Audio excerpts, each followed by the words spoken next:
बिस्मिल्लाहिर्रहमानिर्रहीम। Welcome students, उम्मीद करता हूँ आप सब खैरियत से होंगे। बच्चों, आज हम चैप्टर 1 मेजरमेंट्स का third topic dimension of physical quantities के तमाम शॉर्ट क्वेश्चन और एमसीक्यूज़ को समझेंगे। बच्चों, स्टार्ट करने से पहले अगर आपने चैनल सब्सक्राइब नहीं किया तो चैनल सब्सक्राइब कर लें ताकि इस बुक के तमाम लेक्चर्स आपको साथ साथ मिलते रहें। चलें स्टार्ट करते हैं। हमारे पास बच्चों फर्स्ट क्वेश्चन है, what are dimensional variable, provide two examples. Dimensional variable are physical quantities that have dimension and can vary in magnitude. Example include length and velocity. Length is measured in meter while velocity measured in meter per second. बच्चों, हमारे पास dimensional variable ऐसे variables होते हैं जिनका magnitude change होता रहता है लेकिन उनकी डायमेंशन फिक्स रहती है। For example length, velocity, force, ये तमाम ऐसी क्वांटिटीज़ हैं जिनका मैग्नीट्यूड चेंज हो सकता है लेकिन हमारे पास इनकी डायमेंशन चेंज नहीं हो सकती। नेक्स्ट क्वेश्चन है हमारे पास, explain the principle of homogeneity of dimension. The principle of homogeneity of dimension state that physically meaningful equation the dimension on both side of the equation must be same. This means that you can only add और subtract quantities if they have dimensions. For instance, in this equation, final velocity is equal to initial velocity plus acceleration multiplied by time. Both sides have dimension of velocity lt minus 1, ensuring the equation is dimensionally correct. Homogeneity of physical equation का मतलब है आपको कोई भी equation दी जाए तो आप दोनों साइड्स पे उसकी डायमेंशन फाइंड आउट करते हो। लेफ्ट हैंड साइड के भी डायमेंशन फाइंड आउट करते हो और राइट हैंड साइड की भी डायमेंशन फाइंड आउट करते हो। अगर दोनों साइड्स की डायमेंशन ठीक आ जाए तो हम कहते हैं ये जो इक्वेशन है ये करेक्ट है और इस प्रोसेस का नाम जो है वो है होमोजेनिटी ऑफ फिजिकल इक्वेशन। जैसे कि इस एग्जांपल में आपको एक इक्वेशन दी गई है, इस इक्वेशन की राइट हैंड साइड और लेफ्ट हैंड साइड की जब हम डायमेंशन फाइंड आउट करेंगे तो वो वेलोसिटी की डायमेंशन आएगी, जिसकी वजह से हम कहेंगे ये इक्वेशन बिल्कुल ठीक इक्वेशन है। What is a dimensionless variable? Provide an example. A dimensionless variable is a physical quantity that has no more dimension but can vary in magnitude. An example, in a coefficient of friction which measure the ratio of friction between two bodies and the force pressing them together. Since it is a ratio of similar quantity, it has no dimension. बच्चों, dimensionless variable एक ऐसी physical quantity होती है जिसकी कोई dimension exist नहीं करती लेकिन उनका मैग्नीट्यूड चेंज होता रहता है।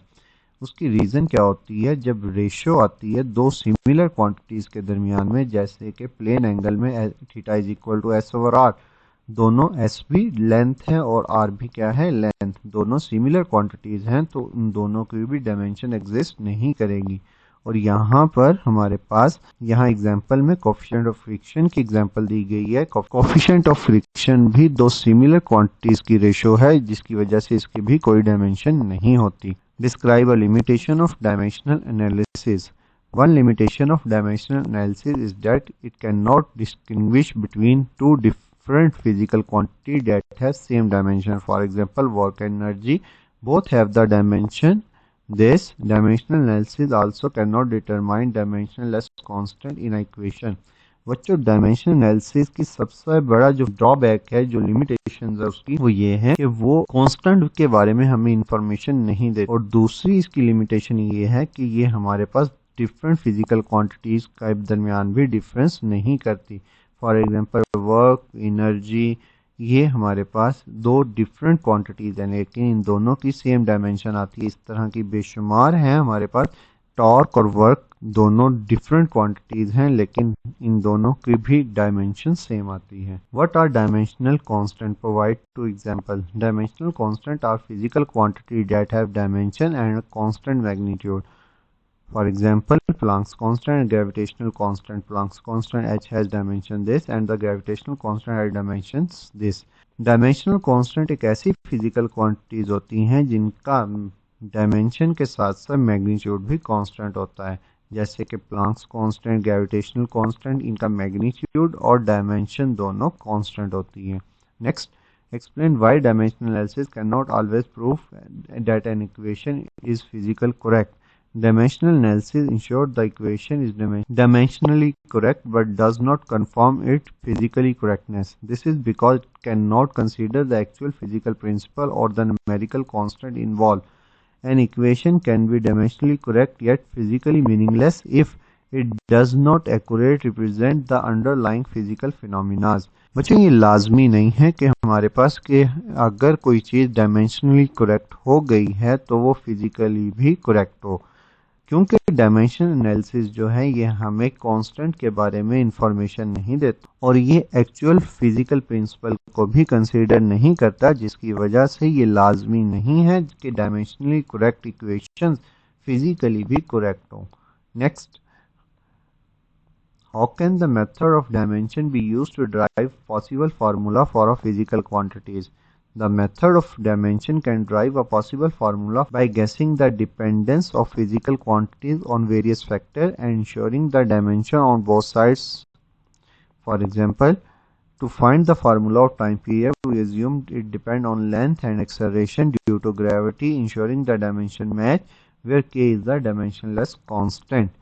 बच्चों फार्मूला ड्राइव करने के लिए हम फिजिकल क्वांटिटी को वेरियस फैक्टर पर गेस करते हैं कि फॉर एग्जांपल अगर हम टाइम पीरियड का फार्मूला फाइंड आउट करना चाहते हैं, टाइम पीरियड ऑफ पेंडुलम का, तो हम क्या करेंगे, हम गेस करेंगे कि इसका जो टाइम पीरियड है वो डिपेंड कर सकता है लेंथ पर और एक्सेलरेशन ड्यू टू ग्रेविटी पर, और फिर उससे हम इसका एक रिलेशन बनाएंगे। लेकिन हम एग्जैक्ट फार्मूला फिर भी नहीं बना सकेंगे क्योंकि डायमेंशन एनालिसिस हमें कांस्टेंट के बारे में इंफॉर्मेशन नहीं देता। नेक्स्ट क्वेश्चन है हमारे पास, Why cannot dimension analysis be used to derive formula involving trigonometric functions? Dimension analysis cannot derive formula involving trigonometric function because these functions are dimensionless. Trigonometric, exponential and logarithmic functions do not give change the dimension of quantities and the argument must be dimensionless. Therefore, the dimension analysis cannot predict is the form of these functions and include them in derived formulas. बच्चों जो हमारे पास dimension analysis जो है ये हमारे पास trigonometric functions को explain नहीं करता, क्योंकि ट्रिग्नोमेट्रिक फंक्शंस जो हैं वो डायमेंशन लेस क्वांटिटीज़ हैं। तो डायमेंशन लेस क्वांटिटीज़ को हम डायमेंशनल एनालिसिस की मदद से सॉल्व नहीं कर सकते। लास्ट क्वेश्चन है हमारे पास, describe a scenario where dimensional analysis fail to provide meaningful insights into the physical phenomena. Dimensional analysis fail in scenario involving non-linear dynamics such as caustic system and turbulent flow. In these cases, small changes in initial condition can lead a vastly changed outcome, rendering dimensional simplification ineffective. For example, prediction weather pattern or the behavior of turbulent fluid require detailed numerical simulation rather than simple dimensional consideration. बच्चों हमारे पास dimension analysis कुछ scenarios में fail भी हो जाता है, और किन सिनेरियो में फेल होता है, जो कम्प्लेक्स सिनेरियो होते हैं जिसमें इनिशियल पॉइंट्स में थोड़ी सी भी चेंज अगर आता है तो बेटा उसका जो आउटपुट हमें मिलता है, जो उसका फाइनल रिजल्ट हमें मिलता है, उसमें काफ़ी ज़्यादा चेंज हो जाता है।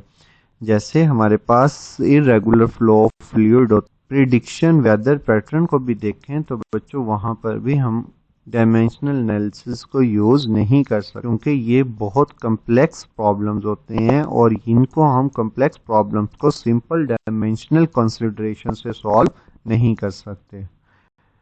एमसीक्यूज़ हैं इस टॉपिक से, हमारे पास किस तरह के एमसीक्यूज़ आ सकते हैं बच्चों। विच of the following is an example of dimensional constant. अभी हमने देखा यहाँ पर प्लांक्स कांस्टेंट हमारे पास डायमेंशनल कांस्टेंट है, स्ट्रेन हमारे पास कांस्टेंट नहीं है, बाकी सब का मैग्नीट्यूड चेंज होता रहता है लेकिन प्लांक्स कांस्टेंट का मैग्नीट्यूड चेंज नहीं होता। Next, which of the following quantities dimensionless. Dimensionless कौन सी है, अभी मैंने एग्जांपल दी थी plane angle, plane angle theta is equal to s over r. Similar value quantities के दरमियान में रेशियो है तो इसकी भी कोई डायमेंशन नहीं होगी। Which of the following quantity is dimensionally equivalent to energy. अब यहाँ पर आपने क्या करना है, आपने चेक करना है कि इनमें से कौन कौन सी क्वांटिटीज जो हैं वो हमारे पास एनर्जी के इक्वल आती है। यहाँ पर करेक्ट ऑप्शन है D, pressure multiply by volume. The dimension of gravitational constant are, ये डायमेंशन आप फाइंड आउट करोगे सबसे पहले जी की।